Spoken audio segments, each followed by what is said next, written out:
No, prišiel som podporiť slušných a čestných ľudí v boji proti blbým a zlým ľuďom.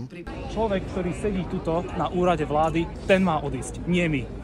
Setkání na podporu demokracie a evropských hodnot, které spojuje Česko a Slovensko, tak by se dala nazvat akce Tady za mnou a má vyjádřit solidaritu a také podporu společných hodnot. Akci jsme pokrývali v Bratislavě a zrcadlově i tady v Praze. Jste přišel podpořit? Šiel som protestovať proti Ficovej návšteve v Rusku, pretože sa mi nepáči, že tam bol. Proti akože krokom v kultúre, proti čistkám, ktoré sa dejú, proti tomu, ako vystupuje. V podstate je tam veľmi ťažké žiť.